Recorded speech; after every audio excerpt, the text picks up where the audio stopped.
أعوذ بالله من الشيطان الرجيم. بسم الله الرحمن الرحيم. مثل الذين ينفقون أموالهم في سبيل الله كمثل حبة أنبتت 7 سنابل في كل سنبلة 100 حبة والله يضاعف لمن يشاء والله واسع عليم. الذين ينفقون أموالهم في سبيل الله ثم لا يتبعون ما أنفقوا منا ولا أذى لهم أجرهم عند ربهم ولا خوف عليهم ولا هم يحزنون. قول معروف ومغفرة خير من صدقة يتبعها أذى والله غني حليم. صدق اللہ العظیم. گرامی قدر حضرات، سورہ البقرہ کا کی آیہ نمبر 261، 62 اور 63 میں نے آپ کے سامنے تلاوت کی. آپ کو جیسے معلوم ہے کہ بیان جہاد فی سبیل اللہ اور انفاق فی سبیل اللہ کا دوسرے پارے کے آخری 2 رکوعوں سے چلا آ رہا ہے. جہاد کے سلسلے میں ترغیب دینے کے لیے اور اس سلسلے میں ذہنوں میں کچھ خلجان پیدا جو ہو رہا تھا، اس کے ازالے کے لیے 2 واقعات ذکر فرمائے تھے، اور گزشتہ رکوع میں بھی جو بیان تھا اس کا بھی کچھ تعلق جہاد فی سبیل اللہ کے ساتھ تھا، اور ساتھ ساتھ میں معاد کا، آخرت کا. اور دوسرا عنوان چلا آ رہا تھا کہ من ذا الذی یقرض اللہ قرضا حسنا، اللہ کو کون قرض حسنہ دیتا ہے کہ اللہ تعالیٰ پھر اس قرض کو واپس کریں گے کئی گنا بڑھا کر. اب یہاں سے انفاق کو بالتفصیل بیان فرماتے ہیں. یعنی اب یہ سورہ بقرہ کی صرف 5 رکوع باقی ہیں، 35 ہو چکے ہیں.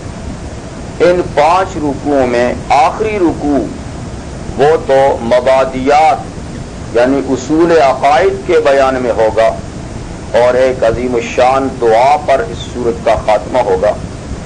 اس سے پہلے جو 4 رکوع ہیں ان سب کا تعلق مالیات سے ہے. یعنی پہلے 2 رکوع جو بھی تلاوت کیا، یہ رکوع اور اس کے بعد کا، یہ دونوں تو انفاق فی سبیل اللہ کی ترغیب اور اس کی اجر و ثواب اور اجر و ثواب حاصل ہونے کے شرائط اور اجر و ثواب کے ضائع ہونے کی وجوہات اور اسباب پر مشتمل ہے. اس کے بعد جو 2 رکوع ہیں ان میں سے پہلے رکوع میں سود کی حرمت، اس کی قباحت اور شناعت کا بیان ہے، اور اس کے بعد جو 4تھا رکوع ہوگا اس میں تجارتی لین دین اور اس کے کچھ مسائل کا ذکر ہوگا. یعنی انفاق اور آمدنی کے جائز و ناجائز ذریعے. تو یہاں سے بہرحال انفاق کا ذکر چلا جا رہا ہے.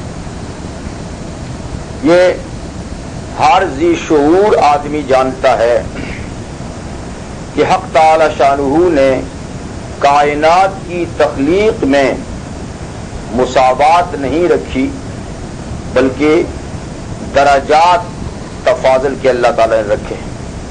ہر چیز کے اندر کوئی نہ کوئی درجہ بندی ہے، اور ہر چیز میں اللہ تعالی نے فرق مراتب رکھے ہیں. اسی طریقے سے اس اصول کے تحت انسانوں میں آپ دیکھیں تو سب انسان مساوی نہیں. ہر لحاظ سے ایک آدمی دوسرے آدمی سے مختلف ہے. سوچ سمجھ کے لحاظ سے، قد و قامت کے لحاظ سے، شکل و صورت کے لحاظ سے اور صلاحیتوں کے لحاظ سے برابر نہیں، درجہ بندی ہے.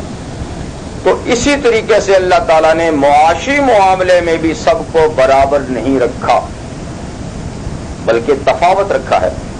معاشی معاملے میں اصول تو یہ ہے کہ اس کا سراسر تعلق اللہ تعالیٰ کی حکمت کے ساتھ ہے کہ کس کو کتنا دینا چاہیے دیکھیں قرآن مجید میں جا بجائے واللہ یرزق من یشاء بغیر حساب، اللہ جس کو چاہتے ہیں، مومن کافر کی تمیز نہیں، جس کو چاہتے ہیں بغیر حساب دیتے ہیں۔ اور کہیں ہے یقبض و یبسط، اللہ قبض کر کے تھوڑا تھوڑا اندازے سے دیتے ہیں، و یبسط کسی کے لیے پھیلا دیتے ہیں۔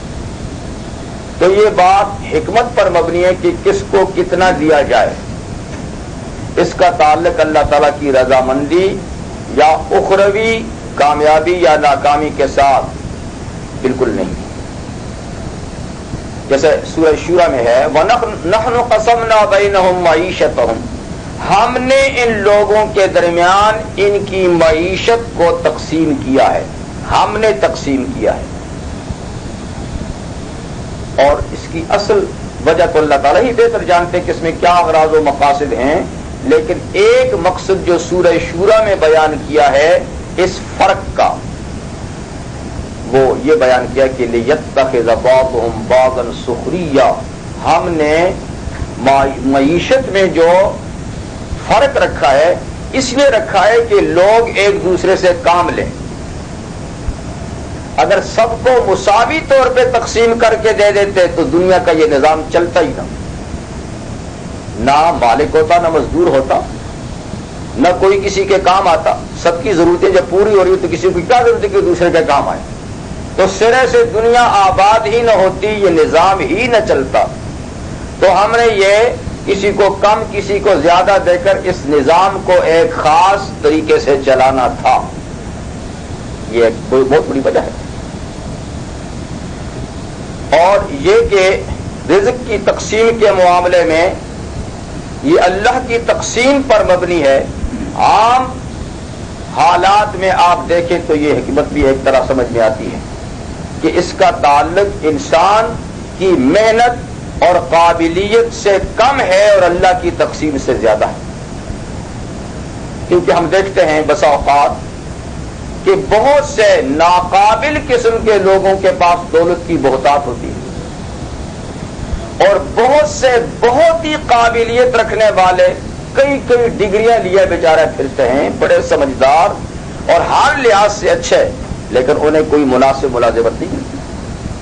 تو اگر انسان کی اپنی محنت، کوشش اور صلاحیت پر اس کا حصول ہوتا تو جاہل بھوکے مرتے اور ساری دولت پھر پڑھے لکھوں کے پاس ہوتی۔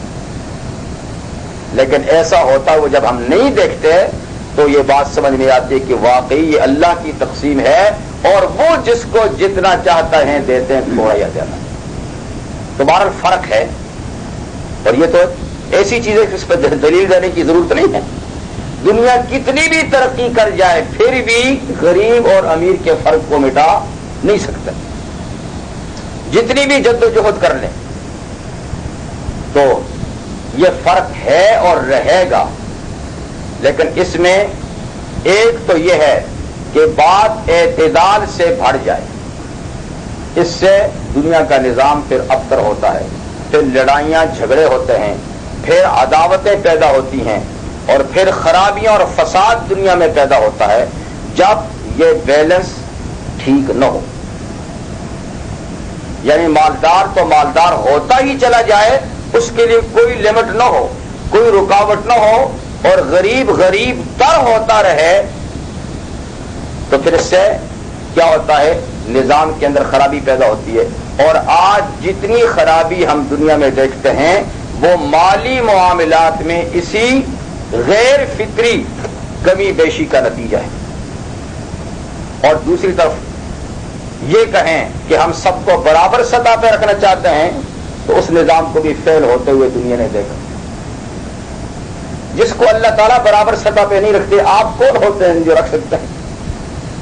تو برابر سطح کی بات نہیں ہے، لیکن اس کا ایک اعتدال ہے، امیر بھی رہے غریب بھی رہے، اور دونوں میں پیار اور محبت بھی رہے، دونوں کے کام چلتے رہیں۔ معیشت کا ایسا نظام صرف اسلام نے دیا ہے، معیشت کا یہ نظام صرف اسلام نے دیا ہے کہ کمی بیشی کے باوجود دشمنیاں نہ ہوں، اور دونوں طبقوں میں محبت اور پیار اور دونوں کے کام چلتے رہیں۔ تو بہرحال یہ 4 رکوع اسلام کے نظام معاشیات سے تعلق رکھتے ہیں۔ پہلے 2 رکوع میں انفاق کا ہے کہ جس طبقے کو اللہ نے زیادہ دیا ہے اس کو یہ حکم دیا ہے کہ جن کو میں نے کم دیا ہے ان کی ضرورتوں کو پورے کرتے چلو۔ اپنی ضروریات رکھو، اپنی آسائش، اپنا آرام، یہ ٹھیک ہے، اپنی آسائش کے لیے، اپنے آرام کے لیے جو حلال کماتے ہو اس میں اضافہ کرو، اس کو بڑھاؤ، اس کو رکھو، لیکن جو لوگ غربت کی سطح سے پھر نیچے چلے ان کو نیچے مت جانے دو، پھر باقی جو تم سے بچے ان پہ خرچ کرو۔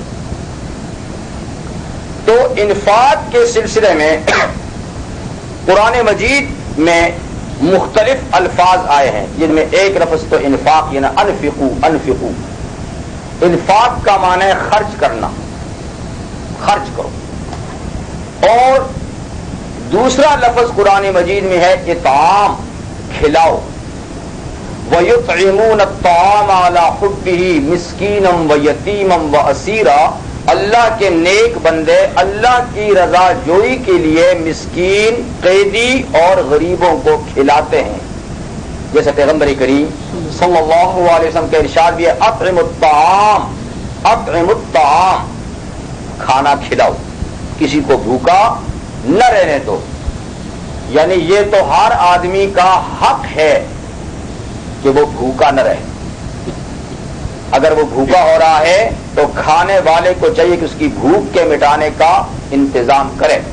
پیغمبر کریم صلی اللہ علیہ وسلم کا ارشاد ہے کہ وہ شخص مومن نہیں جو پیٹ بھر کے سوئے اور اس کا پڑوسی بھوکا سوئے، اس کا پڑوسی کسے باشد، مسلمان کی قید نہیں، اس کا پڑوسی انسان سے بھی آگے بڑھ کے رحمت عالم صلی اللہ علیہ وسلم ارشاد فرماتے ہیں کہ ہر تر جگر والے کو کھلانا یہ صدقہ ہے۔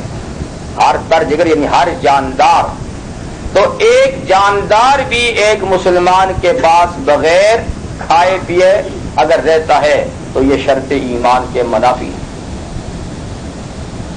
کہ اس کی زندگی کو بچانے کے لیے، بیمار ہے تو اس کے علاج کے لیے، بھوکا اس کے کھانے کے لیے، ننگا ہے تو اس کے پہننے کے لیے، بے مکان ہے تو اس کے مکان کا انتظام کرنا، یہ تو بنیادی ضروریات ہیں، اور بے تعلیم ہے تو اس کی تعلیم کا انتظام کرنا بھی یہ بنیادی ضروریات ہیں۔ اگر یہ ضروریات ایک آدمی کو میسر نہیں اور دوسرے کو ہیں اور وہ اس کی ضروریات کی کفالت نہیں کر سکتا تو کل قیامت کے دن اس سے پوچھا جائے گا۔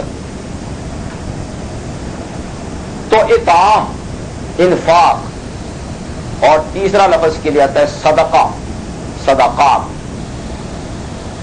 اور چوتھا لفظ آتا ہے زکات۔ یہ چاروں لفظ قرآن مجید میں ہیں۔ ان میں زکات تو ایک مخصوص لازمی عبادت کا نام ہے، لازمی عبادت کا نام ہے، جو مخصوص مقدار پہ آپ کا مال پہنچ جائے تو شرائط کے ساتھ اس میں سے وہ جو مقدار آپ نکالتے ہیں اس کا نام ہے زکات۔ وہ تو باقاعدہ ارکان اسلام میں سے ایک اہم ترین رکن اور ایک بہت بڑی عبادت ہے۔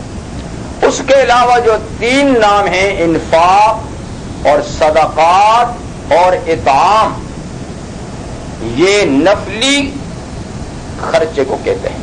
ان کا اطلاق ہوتا ہے نفلی طور پہ، جو لازمی نہیں اللہ تعالیٰ کی طرف سے، اپنی مرضی سے آدمی جو چیزیں دیتا ہے تو اس کے لیے استعمال ہوتے ہیں۔ یہاں جو لفظ استعمال کیا گیا ہے یہ بھی انفاق کا ہے، اور اس کے بعد آگے صدقات کا لفظ بھی آئے گا۔ ان آیات کے شان نزول جو مفسرین نے بیان کیا ہے وہ جنگ تبوک، جو رحمت عالم صلی اللہ علیہ وسلم کی زندگی میں آخری جنگ اور سب سے بڑی جنگ، اگرچہ جنگ نہیں ہوئی لیکن جنگ کے سارے معاملات طے ہو چکے تھے اور آپ جا بھی چکے تھے، جس کے لیے سورہ توبہ میں، سورہ توبہ اسی موقع پہ نازل ہوئی، اور سورہ توبہ میں اس جنگ کی کیفیت اور ان حالات کا اللہ تعالیٰ نے یوں ذکر کیا ہے، فی ساعۃ العسرۃ، جو لوگ اس مشکل گھڑی میں پیغمبر کی رفاقت میں گئے ان کے لیے جو سوال ہے مشکل گھڑی، تو اس جنگ کا نام کیا ہے؟ ساعۃ العسرہ. یہ بڑی مشکل گھڑی میں اس کے لیے تیاری کی گئی. پیغمبر کریم صلی اللہ علیہ وسلم نے خصوصی طور پہ اس جنگ میں سب لوگوں کو جو معذور نہیں شرکت کی دعوت کی تھی.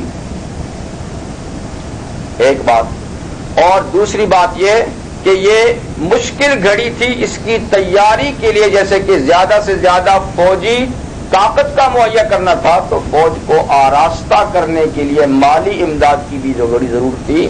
تو پیغمبر کریم صلی اللہ علیہ وسلم نے اس دفاعی فنڈ کے لیے خاص طور پہ اپیل کی تھی، اور اس اپیل کا خاطر خواہ جواب صحابہ کرام نے دیا تھا. شرکائے جنگ کی تعداد کے بارے میں تاریخ میں ہے کہ طبقات ابن سعد میں ہے کہ 30,000 پیدل اور 10,000 گھوڑ سوار یعنی سواری والے اونٹ سوار یا گھوڑ سوار فوجی تھے. کل یعنی 40,000 افراد پہ یہ فوج یعنی حضور کی زندگی کی سب سے بڑی فوج تھی. موسم انتہائی مشکل تھا، سخت گرمی کا، اور مالی کی پوزیشن بھی بڑی کمزور تھی. تو پیغمبر کریم صلی اللہ علیہ وسلم نے عام چندے کی اپیل کی، اور صحابہ کرام نے اپنی حیثیت سے بڑھ چڑھ کے اس میں حصہ لیا. وہ جو مشہور ہے کہ ابوبکر صدیق رضی اللہ تعالیٰ گھر کا سارا اثاثہ لے آئے تھے، وہ اسی دفاعی فنڈ ہے سب کچھ. اور عمر فاروق رضی اللہ تعالیٰ نے گھر کا سارا سامان آدھا کر کے اپنے لیے آدھا رکھا اور آدھا دفاعی فنڈ میں دیا تھا. اور اب باقی نہیں. اور اس جنگ میں سب سے بڑا کارنامہ جو انجام دیا تھا وہ عثمان غنی رضی اللہ عنہ، سب سے بڑا کارنامہ. اللہ نے دولت بھی بڑی دی تھی اور فیاض دل بھی آپ کو بہت بڑا دیا تھا. جب حضور صلی اللہ علیہ وسلم نے چندے کی اپیل کی، اسی دن آپ کا ایک بڑا تجارتی قافلہ شام سے 1,000 اونٹوں پر سامان خرد و نوش کا لدا ہوا آیا تھا مدینہ کی منڈی میں بکنے کے لیے. 1,000 اونٹ لدے ہوئے سامان کے آئے تھے، پہنچے تھے، ابھی سامان کھولا بھی نہیں تھا، سامان لدا ہوا پہنچے. چندے کی اپیل آپ نے وہ سارے 1,000 اونٹ بمائے سامان کے دے دیے. ایک مزید برآں 70 گھوڑے بھی دے دیے.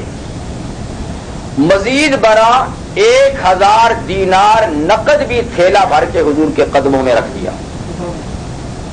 مزید برآں 1/3 فوج کتنی بنتی ہے؟ 13,000. 13,000 افراد کا ٹوٹل خرچہ بھی اپنے ذمہ لے لیا.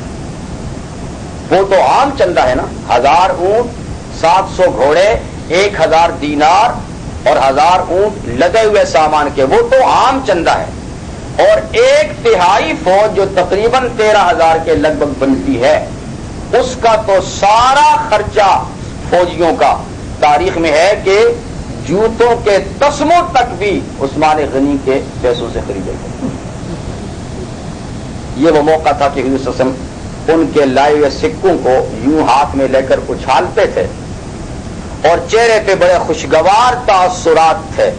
اور حضور کے یہ جملے تھے، ما بر عثمان ما عمل بعدا، آج کے بعد عثمان سے کچھ غلط کام بھی ہو گیا تو نقصان نہیں دے گا.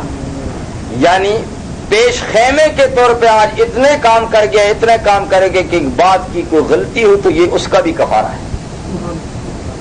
اسی طرح حضرت عبد الرحمن ابن عوف رضی اللہ عنہ بہت بڑے تاجر صحابی تھے، بہت بڑے تاجر، وہ بھی کافی مقدار میں.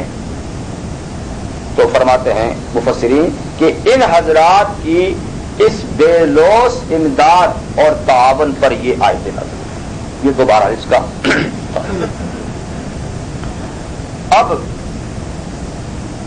حق تعالی شانہ انفاق کا ثواب بیان کرتے ہیں اللہ کے راستے میں خرچ کرنے کا. اور یہ تو سب دنیا جانتی ہے کہ خرچ کیے بغیر دنیا کا نظام چلتا نہیں. جیسے میں نے بتایا کہ سب مساوی تو نہیں.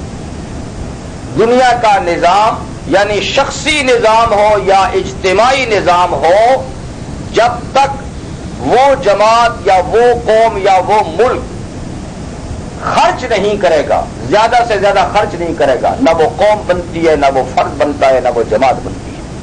جو زیادہ سے زیادہ خرچ کرتے ہیں وہی زیادہ سے زیادہ ابھرتے ہیں.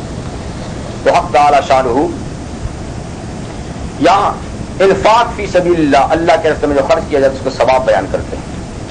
مثل الذین ینفقون، ایک مثال کے ذریعے سے اور بڑی تفصیل سے، یعنی یہ بات مجمل طور پہ بھی بیان ہو سکتی تھی لیکن اس کو بڑی تفصیل سے، مقبول صدقہ، مردود صدقہ، قبولیت کے لیے جو شرائط ہیں اور رد کرنے کے جو اسباب ہیں، سب کو مثالوں سے اللہ تعالیٰ نے بیان کر کے بات واضح کر دی ہے۔ مثال ان لوگوں کی ینفقون اموالہم فی سبیل اللہ، جو خرچ کرتے ہیں، یہ زکوٰۃ کے علاوہ اپنے مال اللہ کے رستے میں، یہ پہلی شرط، اللہ کے رستے میں۔ اگر اللہ کے رستے میں خرچ نہیں کیا تو آگے جو ثواب بیان ہے وہ ثواب حاصل نہ ہوگا۔ اللہ کے رستے میں خرچ ہونے کی سب سے پہلی بنیادی شرط تو ایمان ہے نا، ایمان ہے۔ اگر ایمان نہیں تو پھر اللہ کے رستے میں خرچ کرنا بھی کوئی معنی نہیں۔ تو پہلی شرط یہ کہ خرچ کرنے والا مومن ہو، دوسری شرط یہ ہے کہ وہ مخلص ہو، فی سبیل اللہ کی قید سے اخلاص، کہ اور کوئی مقصد نہ ہو انفاق کا، اللہ کی رضا حاصل کرنا اس کے پیش نظر ہو۔ جب یہ دو باتیں ہوں تو کمثل حبہ، اس کے خرچ کرنے کی مثال ایک دانے کی ہے، ایک دانہ کسی بھی چیز کا، لیکن یا اناج کا ایک دانہ، انبتت سبع سنابلا، کہ اس ایک دانے کو جب زمین میں ڈالا جائے تو وہ 7 بالیں نکالے، جب اس کا پودا ہو گئے تو 7 بالیں اس پہ لگیں، فی کل سنبلۃ مئۃ حبہ، اور ہر بال میں 100 دانے ہوں۔ تو دیکھو ایک دانہ آدمی نے لگایا تھا اور اس سے 700 دانے اس کو حاصل ہوئے، یہ مثال۔ یعنی ایسا ہوتے ہوئے تو تم دیکھتے ہو، ایسا ہوتے ہوئے تو، لیکن اس کے لیے شرط ہے نا، ایک شرط تو یہ ہے کہ جو ایسے دانے کی کاشت کرتا ہے، پہلی شرط یہ ہے کہ وہ دانہ درست ہو۔ اگر اس کو گھن لگی ہوئی ہے، وہ کٹا ہوا ہے، وہ خستہ حال ہے، تو اس دانے سے تو کچھ بھی نہیں ہوگا، پیدا ہی نہیں ہوگا۔ پہلی شرط یہ کہ وہ دانہ ٹھیک ہو۔ تو اللہ کے راستے میں خرچ کرنے کے ثواب کے لیے پہلی شرط یہ کہ مال حلال ہو، اس لیے کہ ان اللہ طیب لا يقبل الا طیب، اللہ پاک ہیں اور وہ صرف پاک مال قبول کرتے ہیں۔ اگر مال خبیث ہوگا تو کچھ حاصل نہیں، ایک شرط کی ہوگی۔ دوسری، دانے سے اتنے دانے حاصل کرنے کے لیے شرط یہ ہوتی ہے کہ کاشتکار سمجھدار ہو، کاشتکار زمیندار وہ سمجھدار ہو، وہ موسموں کو بھی جانتا ہو، زمین کو بھی جانتا ہو، دانے کے ڈالنے کو بھی جانتا ہو، اور پھر سارے یعنی پیداوار کے طریقے اس کو آتے ہوں۔ اگر اناڑی قسم کا کاشتکار ہو اور یوں دانہ پھینک دے تو وہ دانہ پہلے اگے گا نہیں، اگے گا تو پتہ نہیں کیا ہو۔ تو کاشتکاری جانتا ہو تو اس کا دانہ اتنی پیداوار لاتا ہے، دانہ درست ہو، کاشتکار سمجھدار ہو۔ اور تیسری شرط یہ کہ زمین بھی اس قابل ہو، زمین بھی بنجر نہ ہو، ریگستان نہ ہو، زرخیز زمین ہو، پانی اس کو لگتا ہو، کھاد جس میں ہو۔ تو ان 3 شرطوں کے بعد پھر وہ ایک دانہ 700 دانے کی پیداوار دیتا ہے۔ اگر ایک شرط بھی کم ہو جائے تو پھر 700 دانے حاصل نہیں ہوتے، یا ہوں گے تو کم ہوں گے یا ہوں گے ہی نہیں سرے سے، زمین بنجر ہے۔ تو اس طریقے سے اللہ کے راستے میں خرچ کرنے کے لیے بھی یہی شرائط ہیں اتنا ثواب پانے کے لیے، کہ مال حلال ہو، دینے والا مخلص ہو، یہ سیانہ کاشتکار ہے، مخلص ہو، صرف اللہ کی رضا کے لیے دیتا ہو، اور موقع اور محل میں دے، یہ نہیں کہ جیب سے ڈال کے جیب میں ڈال دیا، جیب سے نکالا جیب میں ڈال دیا، کسی کے جیب میں ڈال دیا، بلکہ تلاش کرے کہ کہاں دوں گا تو زیادہ ثواب ملے گا، کہاں کون زیادہ مستحق ہے، تو خوب ڈھونڈ تلاش کر کے مستحق کو دے اللہ کے نام پر، دے حلال مال تو تب کیا ہوگا؟ 100 حبہ، اس کا $1 $700 کا ثواب دے گا۔ واللہ یضاعف لمن یشاء، اور بات 700 پہ نہیں، یہ معاملہ تو کاشتکاری کا ہے اور اللہ کا معاملہ کاشتکاری کے ساتھ کوئی بند نہیں۔ واللہ یضاعف لمن یشاء، اللہ ڈبل کر دیتا ہے جس کے لیے چاہے، وہ 700 کے بجائے 1400 بھی دینے پہ قادر دیتا ہے۔ اور بات ڈبل پہ بھی نہیں، واللہ واسع علیم، اللہ تو بڑی وسعتوں والا ہے اور دل کے راز اور دل کے اخلاص کو جاننے والا ہے، جو جتنے اخلاص سے دے گا اتنا ثواب اس کا بڑھتا رہے، جتنے ثواب، تو پھر کوئی تعداد نہیں، کوئی تعداد نہیں۔ صحیح احادیث میں ہے کہ اللہ تعالیٰ کے ہاں ہر ایک عمل، چاہے وہ انفاق فی سبیل اللہ کا ہو یا دیگر عبادات کا ہو، ہر عمل کے بارے میں اللہ تعالیٰ کے ہاں قانون یہ ہے کہ ایمان اور ادنا درجے کے اخلاص پہ بھی اگر کوئی عمل کرے گا تو اللہ تعالیٰ ایک عمل کا ثواب 10 گنا دیتے ہیں، جیسے قرآن مجید میں ہے، احادیث میں بھی، قرآن مجید میں بھی ہے کہ من جاء بالحسنۃ فلہ 10 امثالھا، من جاء بالحسنۃ، جو ایک نیکی ہمارے پاس لے کر آیا، فلہ 10 امثالھا، اس کو اس کا 10 گنا دیں گے۔ یہ تو عام قانون ہے کہ ایمان اور ادنا درجے کے اخلاص پر، پھر اخلاص کے چونکہ درجات زیادہ ہیں تو جتنا جتنا اخلاص بڑھے گا، پھر 10 کے بجائے 1400 بھی ہیں، 14 کے بجائے 7 بھی ہیں، 7 کے بجائے 14 بھی ہیں، اور 14 کے علاوہ پھر کوئی تعداد ہمیں معلوم نہیں۔ یہ 3 شرطیں تو انفاق کی قبولیت اور ثواب کے لیے تھی، ایمان، اخلاص اور موقع اور محل میں اس کا خرچ کرنا۔ اب منفی چیزیں کہ جن کے نہ ہونے سے یہ ثواب ملتا ہے، اگر وہ ہو جائیں گی تو یہ ثواب غارت ہو جائے گا۔ کچھ یعنی وجودی صفات اور کچھ منفی۔ منفی کیا ہے؟ الذین ينفقون اموالهم فی سبیل اللہ، وہ لوگ جو خرچ کرتے ہیں اپنے اموال اللہ کے راستے میں، اللہ کی راہ میں، جہاد میں، حج کے سفر میں، اور کسی دینی سفر میں، یا محتاجوں، غریبوں اور یتیموں اور مستحقوں کو دینے میں، یا اور دینی کاموں میں جو بے شمار کام ہیں، تو فی سبیل اللہ کے اندر یہ ساری چیزیں آتی ہیں۔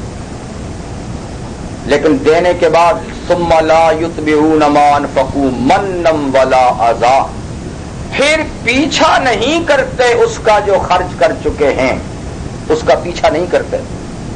کس چیز میں؟ منن، احسان جتانے میں، کہ دے کر اس پہ جس کو دیا احسان رکھیں کہ میاں پتہ ہے نا فلاں وقت تجھے میں نے پیسے دیے تھے، فلاں وقت یہ ہوا تھا، اس کو احسان جتا کے شرمندہ کیا، یہ اپنے ثواب کو غارت کیا۔ ایک ولا اذن، اور اس کا پیچھا نہیں کرتے ستانے میں، احسان تو نہیں رکھا لیکن اس کو ذلیل کیا، اس کو حقیر کیا، اس کو ستایا جس کو دیا تھا، کہ یہ تو بول سکے گا نہیں، میرے احسان کے نیچے یہ بول تو نہیں سکے گا، یہ تو نہیں کیا کہ تیرے ساتھ یہ احسان کیا تھا، لیکن اس کو خوب دکھ دیا، خوب ستایا، اپنا ثواب غارت کیا۔ تو جس نے ان قبولیت کی شرائط کے ساتھ خرچ کیا اور پھر جس پہ خرچ کیا اس پہ احسان بھی نہیں رکھا، اس کو ستایا بھی نہ، لہم اجرہم عند ربہم، ان لوگوں کے لیے یہ اوپر والی آیت میں جو ثواب ذکر ہے، ان لوگوں کے لیے ان کا اجر و ثواب ہے ان کے رب کے پاس۔ اور جس نے انہی شرائط کے ساتھ دے کر یہ کام کیے تھے، بس انہوں نے اپنا ثواب ضائع کر دیا۔ ولا خوف علیہم ولا هم يحزنون، ان لوگوں پر نہ کوئی خوف ہوگا اور نہ یہ غمگین ہوں گے، آگے کا خوف نہ ہوگا، گزشتہ کا غم نہ ہوگا۔ اس کے بعد ایک اور صورت بتاتے ہیں کہ ارے کسی کو دے کر ستانے اور اس کو اس پہ احسان رکھنے سے تو اچھا ہے کہ اس کو نہ دے، اچھی بات سے ٹال دے۔ اچھی بات کہنا ایسے دینے سے اچھا ہے، اچھی بات کہنا ایسے دینے سے اچھا ہے۔ کہ مثال کے طور پہ ایک سائل آیا، اس نے سوال کیا، آپ اس کی حاجت براری نہیں کر سکتے کہ آپ خود حاجت مند ہیں، تو اس کو ڈانٹ ٹپٹ کے بغیر اس کو کوئی اچھی سی بات کہہ کے ٹال دیا، تو اللہ تعالیٰ فرماتے ہیں یہ بات بھی صدقہ ہے، اچھی بات بھی کہنا یہ بھی صدقہ ہے۔ جیسے پیغمبر کریم صلی اللہ علیہ وسلم کے اور ارشادات گرامی ہیں جس میں آپ نے صدقات کی مختلف قسمیں بیان فرمائی ہیں، تو ان میں اچھی بات کو بھی آپ نے صدقہ قرار دیا ہے کہ میاں ابھی میرے پاس نہیں ہے، مجھے آپ کی تکلیف سے دکھ ہوا، لیکن افسوس کہ میں آپ کی تکلیف رفع نہیں کر سکتا، لیکن جب اللہ تعالیٰ نے موقع دیا تو انشاءاللہ تیری مدد کروں گا۔ ایسی پیار کی بات یہ مستقل صدقہ ہے، اور یہ اس صدقے سے اچھا ہے جو دیا اور احسان جتایا اور دیا اور پھر اس کو ستایا۔ قول معروف و مغفرۃ من صدقۃ خیر من صدقۃ یتبعها اذی، نرم بات، درگزر کی بات کہ معاف کیجیے، یا مثال کو کہنا کہ بھائی معاف کیجیے، اگر وہ سختی بھی کرتا ہے تو درگزر کر لے، اس کا جواب نہ دے۔ لیکن علماء نے لکھا ہے کہ بعض سائل بھی ایسے ہوتے ہیں جو پیچھا نہیں چھوڑتے، جو کسی کی درگزر کو نہیں مانتے اور کسی کی مجبوری پہ نظر نہیں ڈالتے، بس وہ گریبان پکڑی لیتے ہیں، دامن پکڑی لیتے ہیں۔ تو جو اس قسم کے ہوں تو اس کو معمولی سی ڈانٹ دینا جائز ہے، جان چھڑانے کی، معمولی سی جان چھڑانے کی، اس سے زیادہ نہیں، لیکن کوشش کی جائے کہ ڈانٹنے کی ضرورت نہ پڑے اور ویسے ہی اس سے جان چھڑا لی جائے۔ اور نرم بات، خوش اخلاقی کی بات اور معاف کرنے والی بات کہ مجھے معاف کر دو، یہ بہتر ہے اس صدقہ سے یتبع ھذا کہ جس کے پیچھے ستانا ہو۔ واللہ غنی الحلیم، اور جانو اللہ غنی ہے، اللہ کو تمہارے صدقات تم سے لے کر کسی کو دینے کی کوئی حاجت نہیں ہے، اللہ تو غنی ہے، وہ تمہیں دے سکتا ہے تو ان کو بھی دے سکتا ہے۔ چھڑک مت مسکین کو اور ذات پہ شوخی نہ کر، یہ بھی ہے شان مصور کی عجب کاریگری، جس نے مجھ کو صد کیا اس نے کیا تجھ کو ولی، تو بھی اپنے جیب میں رکھتا نہیں تھا سروری، تو بھی اپنے جیب میں، یہ شوخی کس لیے نہیں کرتا ہے؟ یہ تیرے پاس بھی کوئی تیرے کمالات نہیں، اس نے دیا امتحان کے لیے دیا ہے، اسے ڈانٹ کی کیا ضرورت ہے؟ یعنی میں بھی تو تیری طرح ہوں، مجھے کم اور تجھے زیادہ دیا ہے تو اس نے دیا ہے۔ تو بہرحال جس کے بھی، یعنی اللہ تعالیٰ فرماتے ہیں کہ اللہ غنی ہے، وہ اس کو بھی دے سکتا ہے، تجھ سے چھین کے بھی اس کو دے سکتا ہے۔ حلیم، لیکن اللہ تعالیٰ جلدی پکڑتے بھی نہیں ہے، حلیم، کیونکہ اللہ تعالیٰ بڑے تحمل والے ہیں، بڑے تحمل والے ہیں۔ اسی لیے کسی نے کہا نہ جا اس کے تحمل پر کہ بے ڈھب ہے گرفت اس کی، ڈر اس کی سخت گیری سے کہ سخت ہے انتقام اس کا۔ تو اللہ تعالیٰ بڑا وقت دیتے ہیں، آدمی کو بڑا وقت دیتے ہیں، اور انسان سمجھتا ہے کہ بس میں تو ٹھیک کر رہا ہوں، لیکن اللہ تعالیٰ بڑے وقت کے بعد جب پکڑتے ہیں تو پھر اس کا انتقام بڑا سخت ہوتا ہے، پھر آدمی حرکت نہیں کر سکتا۔ اس لیے اللہ تعالیٰ کے تحمل اور دیر گیری سے، یعنی آدمی تو اپنے آپ کو یہ نہ سمجھ کے تجھے کوئی پکڑنے والا نہیں ہے، تو بڑا طاقتور ہے، اور جب پکڑتا ہے تو بغتتاً، اچانک ہوش و آواز کھو جاتے ہیں، کاش میں آ گئی مصیبت۔ تو اللہ تعالیٰ حلیم ہے۔ یا ایھا الذین آمنوا لا تبطلوا صدقاتکم بالمن والاذی، اب باقاعدہ حکم دے رہے ہیں، اوپر تو بتا، اوپر کو منفی انداز سے بتایا کہ صدقہ دینے کے بعد یہ چیزیں اگر کوئی کرے تو صدقہ برباد، اب باقاعدہ حکم دیتے ہیں کہ دیکھو انفاق کے بعد یہ کام مت کرو۔ اے ایمان والو، لا تبطلوا صدقاتکم بالمن والاذی، مت ضائع کرو اپنے صدقات، یا صدقات کا لفظ ہے انفاق کے لیے، بالمن احسان رکھنے، والاذی اور ایذا پہنچانے کے ساتھ، کہ جس کو دیا ہے اس پہ احسان رکھیں، یا جس کو دیا اس کو ستانے کے ساتھ اپنے صدقات کو باطل نہ کرو۔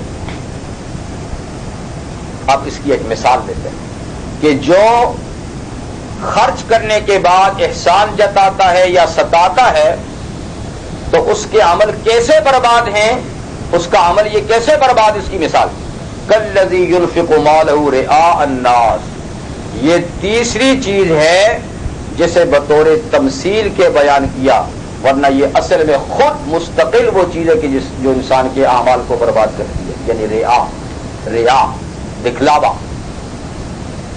تو تین چیزیں ہیں جو صدقات کو باطل کرتی ہیں، ریا، ایذا، احسان۔ تو دو چیزوں کا اوپر ذکر کیا اور تیسرے کو بطور مثال کے ذکر کیا۔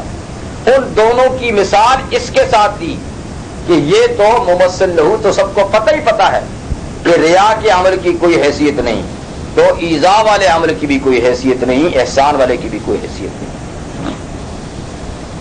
اس شخص کی طرح جو اپنا مال خرچ کرتا ہے رئاء الناس، لوگوں کو دکھانے کے لیے، ولا یؤمن باللہ والیوم الآخر، اور وہ اللہ اور آخرت کے دن پہ ایمان نہیں رکھتا۔ تو اللہ اور آخرت پہ جو ایمان رکھتا وہ تو سرے سے مومن نہیں ہے، یعنی یہ ایسا ہے جیسے کافر کا عمل۔ لیکن ریا تو مومن میں بھی ہو سکتی ہے، ریا مومن میں بھی ہو سکتی ہے، بلکہ ہوتی ہے۔ اسی لیے پیغمبر کریم صلی اللہ علیہ وسلم نے فرمایا کہ ریا یہ شرک اصغر ہے، ریا یہ شرک چھوٹے درجے کا شرک ہے، بڑا شرک تو بڑا ہے، یہ چھوٹے درجے کا، جیسے حدیث میں ہے من صلی یرائی فقط اشرکا، من صام یرائی فقط اشرکا، جس نے دکھانے کو نماز پڑھی تو اس نے شرک کیا، جس نے دکھانے کے لیے روزہ رکھا اس نے شرک کیا، ایسے جس نے دکھانے کے لیے صدقہ کیا اس نے شرک کیا۔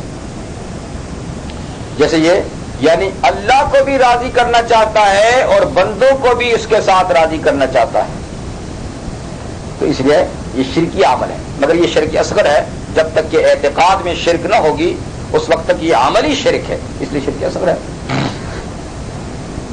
لیکن یہاں پر اللہ تعالیٰ نے یہ فرمایا کہ ریا والا اصل میں اللہ اور آخرت پہ ایمان نہیں رکھتا، جبھی تو وہ ریا کرتا ہے، جبھی تو وہ ریا کرتا ہے۔ اگر اس کا اللہ اور آخرت پر ٹھیک ایمان ہو تو کبھی بھی ریا نہ کرے۔ یہ جو ریا ہوتی ہے اصل میں اللہ اور آخرت پر ایمان کی کمزوری کی وجہ سے ہوتی ہے۔ کمثل صفوان، تو جیسے ریا والے کی مثال ہے ایسے احسان اور ایذا والے کی مثال ہے۔ اب ریا والے کے عمل کی تمثیل، اس کی عمل کی تمثیل یہ ہے فمثل کمثل صفوان، اس کی مثال ایسی ہے جیسے چکنا پتھر، صاف ستھرا پتھر، علیہ تراب، ان کی اس پہ مٹی کی تھوڑی سی تہ جم جائے، چکنے پتھر پہ تھوڑی سی مٹی پڑ جائے، گرد و غبار پڑ جائے، فَأَصَابَهُ وَابِلٌ فَتَرَكَهُ صَلْدًا، اور اوپر سے اس کو بارش لگے تو اس کو صاف کر دے، دھو ڈالے۔ تو جیسے چکنے پتھر پہ تھوڑی سی مٹی پڑ جائے تو وہ قابل کاشت نہیں ہوتا، اور اس میں کوئی بیج ڈالے تو بیج ضائع ہی ہے، اس پہ کوئی کھیت کوئی درخت نہیں اگتا، وہ عارضی مٹی ہے، بارش برسی نہیں اور وہ گئی نہیں۔ تو جیسے چکنے پتھر پہ کوئی احمق آدمی یعنی زراعت کرنے لگ جائے تو کچھ حاصل نہیں، ایسے ہی جو ریا، احسان اور ایذا کی بنیاد پہ خرچ کرے اس کا یہ خرچ کرنا بھی لا حاصل ہے۔ لا يقدرون على شيء مما كسبوا، یہ لوگ یعنی احسان جتانے والا، ستانے والا، دکھانے والا، یہ نئی قدرت حاصل کرتے، یعنی ان کے ہاتھ کچھ بھی نہیں لگتا، مما کسبوا، جو انہوں نے خرچ کیا، جو کمایا، جو عمل کیا، ان کے ہاتھ یہ عمل کچھ بھی نہیں لگا، قیامت کے دن ان کے اعمال برباد ہوں گے، ان کے ہاتھ کچھ بھی ثواب نہیں آئے گا۔ واللہ لا يهدي القوم الکافرین، اور اللہ کافروں کی رہنمائی نہیں فرماتے، یعنی منزل مقصود پہ نہیں پہنچاتے، کیونکہ وہ پہنچنا ہی نہیں چاہتے، وہ پہنچنا چاہتے ہی نہیں. جب وہ نہیں پہنچنا چاہتے تو اللہ تعالیٰ بھی نہیں پہنچاتے، سرسری رستہ دکھا دے کہ یہ رستہ نجات کا ہے.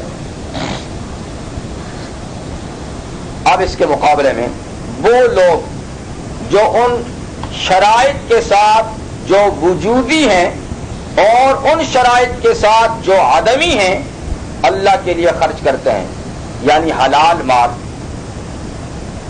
پورے اخلاص کے ساتھ مستحقین کو جو دیتے ہیں، اور پھر احسان بھی نہیں جتاتے، ریا بھی نہیں ہے اور ایذا بھی نہیں ہے، تو ان کے عمل کی بھی ایک مثال دیتے ہیں. ثواب کے اوپر بتا دیا نا، اب اس کی ایک مثال دیتے ہیں. وَمَثَلُ الَّذِينَ يُنْفِقُونَ أَمْوَالَهُمُ ابْتِغَاءَ مَرْضَاتِ اللَّهِ، اور مثال ان لوگوں کی جو خرچ کرتے ہیں اپنے مال ابتغاء مرضات اللہ، اللہ کی رضا حاصل کرنے کے لیے. ابتغاء کا معنی چاہنا، حاصل کرنا، مرضات رضامندی، خوشنودی، اللہ کی رضا اور خوشنودی حاصل کرنے کے لیے خرچ کرتے اور کوئی مقصد نہیں. جیسے اس کی مثال سورہ دہر میں کہ وہ لوگ یطعمون الطعام علی حبہ، جو کھانا کھلاتا ہے اللہ کی محبت پر، مسکینم و یتیمم و اسیرا، یہ مستحقین ہیں، مسکین کو، یتیم کو، قیدی کو، اور کھلاتے ہیں اللہ کی محبت پر. جب کھلا چکتے ہیں تو کیا کہتے ہیں؟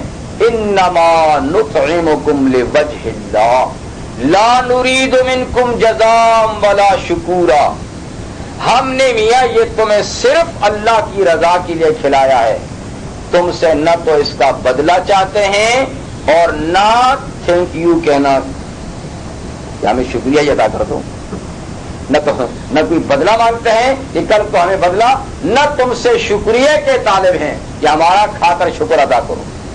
یعنی اتنے مخلص. یہ اور بات ہے کہ کسی کے ساتھ احسان کیا جائے تو وہ جواباً اس کے احسان کے جواب میں کہے شکریہ نہ بلکہ جزاک اللہ، کیونکہ پیغمبر کریم صلی اللہ علیہ وسلم کے ارشاد گرامی ہے کہ من صنع الیہ معروف، جس کے ساتھ نیکی کی گئی، احسان کیا گیا، اور اس نے جواباً کہا جزاک اللہ، کہ میں اس کا بدلہ نہیں اتار سکتا، اللہ اس کا بدلہ آپ کو دے، تو حضور فرماتے ہیں اس نے اس کا بدلہ چکا دیا. بس اس نے اپنے اوپر سے اتار دی نا کہ میاں میں غریب آدمی ہوں، آپ کا بدلہ نہیں چکا سکتا، میں اللہ کے حوالے کرتا ہوں، اللہ تو بڑا غنی ہے. تو اس نے جب یہ لفظ کہہ دیا تو اس نے اس کا احسان اتار دیا. تو یہ صرف لفظ شکریہ سے تو نہیں اترتا نا، جزاک اللہ سے اترتا ہے. تو جب کسی کے ساتھ ہو تو وہ جزاک اللہ کہے. شکریہ کا لفظ بھی کہہ سکتے ہیں، من لم یشکر الناس لم یشکر اللہ، جو لوگوں کا شکریہ ادا نہیں کرتا وہ اللہ کا شکر گزار بھی نہیں بن سکتا. لیکن شکریہ ادا کرنے کے لیے وہ لفظ زیادہ مناسب ہے. تو وہ لوگ مثال ان لوگوں کی جو خرچ کرتے ہیں اپنے اموال اللہ کی رضا جوئی کے لیے، وَتَثْبِيتًا مِّنْ أَنفُسِهِمْ، اور اپنے دلوں کو مضبوط کرنے کے لیے، اپنے دلوں کو ثابت کرنے کے لیے، یعنی ثبات کے لیے. ایک اس کا معنی ثبات کے لیے، ثبات کی امید رکھتے ہیں، اور ایک یہ کہ اپنے دلوں کو مضبوط کرنے کے لیے، کیونکہ آدمی جو کام مسلسل کرتا رہتا ہے تو دل اس پہ جمتا رہتا ہے، اور کبھی کبھار کرے تو پھر وہ دل میں وہ چیز نہیں رہتی، پھر آہستہ آہستہ وہ چیز نکلتی رہتی ہے. اور جسے مسلسل کرے، تھوڑا تھوڑا کرے، تو اس سے دل جمی حاصل ہوتی ہے. تو اس لیے ایک ہی وقت میں کسی نے $1,00,000 دے دیے، ٹھیک ہے، اچھا کام کیا، لیکن پھر چپ ہو گیا تو میں نے دوبارہ کمال دکھا دیا، تو اس کے انفاق کے اثرات دل سے نکل جائیں گے. ایک وقت میں تو بڑا زبردست معاملہ پیدا ہو جائے گا، $1,00,000 دے دیے لیکن پھر نہیں دیے تو آہستہ آہستہ آہستہ یہ جذبات ٹھنڈے ہو جائیں گے اور پھر بخل گھر کرے گا. اس کے مقابلے میں جو روزانہ $1 نکال کے وہاں ڈال دیتا ہے اللہ کے لیے، 2 ڈالتا ہے، 5 ڈالتا ہے، 10 ڈالتا ہے، دوسرے دن ڈالتا ہے، ہفتے میں ڈالتا ہے، مہینے میں ڈالتا ہے، تو اس کے دل میں کیا ہوتا ہے؟ تثبیت ہوتی ہے، بخل گھر نہیں کر سکتا. جو یعنی مسلسل عمل کرتا ہے تو دل جمی ہوتی ہے، اور پھر کسل، سستی، بخل یہ چیزیں نہیں. اور جو ایک دفعہ بڑی زبردست ساری رات آج جاگا ہوں جی ماشاءاللہ، اور پھر فجر کی نماز بھی غائب تو پھر کیا ہوگا؟ اس وقت تو بڑے اثرات ہوں گے 2-3 دن کے لیے ساری رات کے، لیکن پھر سارے دن کی نمازیں بھی چلی جائیں گی. مثال ایک باغ کی ہے، اور باغ بھی کسی معمولی زمین کا نہیں، بے ربوتن، اونچی جگہ، اونچی جگہ یعنی شاندار جگہ میں اس کا باغ ہے، بلندی پر ہے. تو جو بلندی پر شاندار جگہ میں باغ ہو تو اصابها وابل، اس پہ بارش برسے تو فآتت اکلها ضعفین، وہ اپنی پیداوار ڈبل دیتا ہے. زمین عمدہ ہے، زمین بلندی پر ہے، مناسب ہوا لگتی ہے، مناسب دھوپ لگتی ہے، مناسب بارش ہوتی ہے، اچھی پیداوار دیتا ہے. فَإِن لَّمْ يُصِبْهَا وَابِلٌ فَطَّلْ، اگر اس کو بارش نہ بھی لگے، فَطَّلْ تو پھوار، شبنم، وہ بھی کافی اس کی تراوت کی، تو وہ اس سے بھی سیراب ہوتا ہے اور پھر بھی اپنے پھل دیتا ہے. گویا اللہ تعالیٰ نے مخلص آدمی کے اخلاص کی 2 نشانی بتائی، ایک بارش، ایک شبنم. یعنی کم درجے کا اخلاص ہوگا پھر بھی ثواب ملے گا، اعلیٰ درجے کا اخلاص ہوگا تو پھر ڈبل ٹربل اس کو ثواب ملے گا. واللہ بما تعملون بصیر، اور جو تم عمل کرتے ہو اللہ تعالیٰ دیکھنے والے ہیں. اب اس کے بعد ایک مثال دوسری ہے، یہ ان لوگوں کی جنہوں نے خرچ تو بہت کچھ کیا لیکن اسے بچا نہ سکے، سنبھال نہ سکے، اور اس کو یوں ہی برباد کر دیا. تو پھر آخرت میں وہ پچھتائیں گے جس طرح اس مثال والا پچھتاتا ہے. مثال یہ ہے، اَیَوَدُّ أَحَدُکُمْ، کیا تم میں سے کوئی اس بات کو پسند کرتا ہے؟ یعنی کوئی بھی پسند نہیں کرتا، اس کو کوئی بھی پسند نہیں کرتا. أَن تَكُونَ لَهُ جَنَّةٌ مِّن نَخِیل، کہ اس کا ایک باغ ہو کھجوروں کا، وَأَعْنَابٍ، اور انگوروں کا یا دوسرے فروٹوں کا. تجری من تحتها الانہار، باغ بھی اتنا شاندار کہ جس کے درختوں کے نیچے نہریں بہتی ہیں، یعنی ہر وقت اس کو پانی مل سکتا ہے، موسم کے مناسبت سے اس کو پانی، کیونکہ خود اس کے اندر نہریں جاری ہیں. لہو فیہا من کل الثمرات، اور اس آدمی کا اس باغ میں ہر قسم کا پھل ہو، صرف کھجور انگور ہی نہیں، ہر قسم کے پھل اس میں ہوں، ایسا شاندار باغ. وَأَصَابَهُ الْكِبَرُ، اور پھر اس آدمی کو بڑھاپا آ جائے، چلتے چلتے چلتے باغ تو جوان ہے لیکن باغ والا بوڑھا ہو گیا. وَلَهُ ذُرِّيَّةٌ ضُعَفَاءُ، اور اس باغ والے کی اولاد کمزور ہے، بچے چھوٹے چھوٹے ناتوان ہیں، کوئی بڑا بچہ نہیں ہے جو باغ کی نگرانی کرے، سب چھوٹے چھوٹے ہیں، خود بوڑھا ہو گیا ہے. باغ اتنا محنت سے لگایا اور بھرپور پیداوار والا باغ ہے.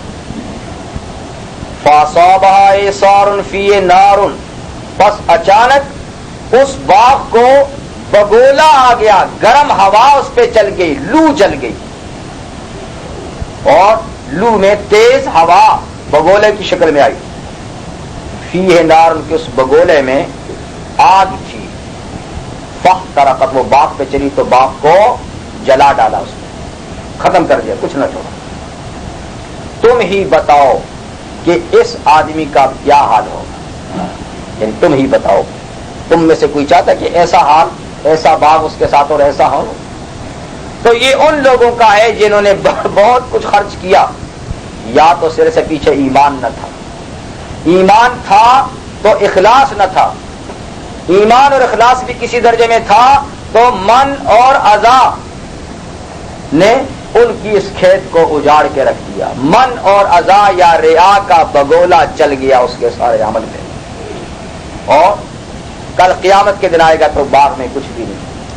وہاں تو سوچا تھا کہ میں نے اتنا اتنا دیا، اتنا چندہ دیا، لیکن چندہ دے کر یہ کام بھی کیا تھا، اب یہاں کچھ بھی نہیں ہے، بگولا چل گیا.